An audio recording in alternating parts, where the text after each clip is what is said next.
Good afternoon, everyone. As we approach the reopening of school, I want to take a moment to thank all of our teachers, paraprofessionals, custodians, administrators, and other staff for all of the hard work that they've done preparing to reopen next Monday. This has been one of the most challenging times education has faced since the Spanish flu of 1918, and you've all done an excellent job. On a national level, schools, and specifically educators, have received a lot of criticism. The reality is, our teachers and staff have had to make some very difficult decisions over the last 4 months.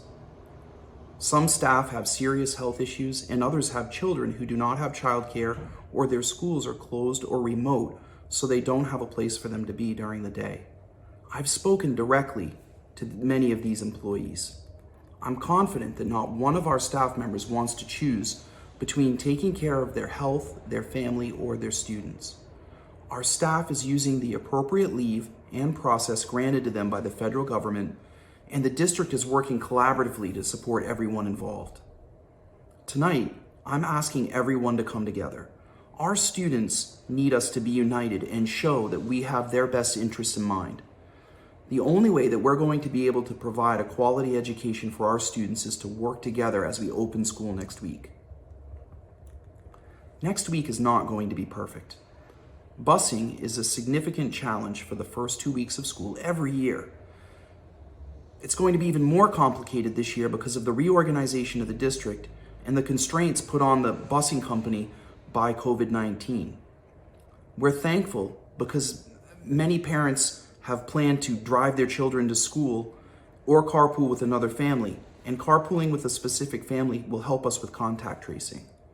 Please remember, drop-offs and pickups at the schools are going to be much longer than normal because of the increased volume of traffic at the schools.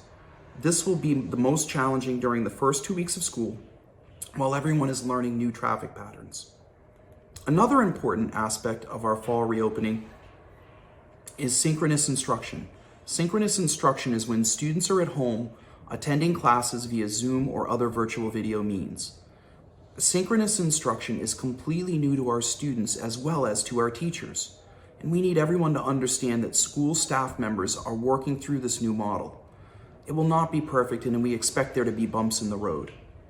Our staff and students need time to adjust to this new model of instruction, especially all of the physical changes to the school day and the routines in the building.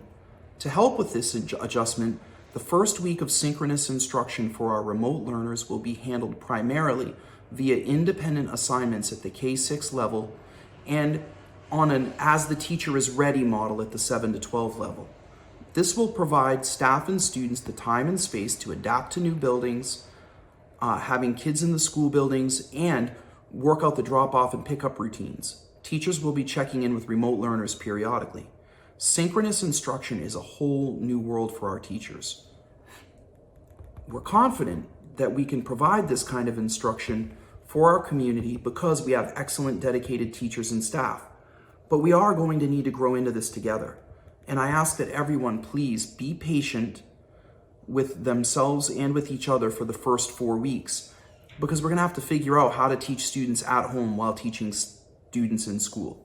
We also ask that parents contact their child's teachers before taking to Facebook or other social media. Criticizing teachers and staff on social media does not solve problems. Instead, it creates animosity between members of our community. Talking directly with the school is the only way that we can work collaboratively. If there's ever been a time in the history of the Sanborn Regional School District when our community needs to come together, that time is now. I ask our community to please know that the adults working with your children have their best interests at heart, because they do, and please support our teachers and staff.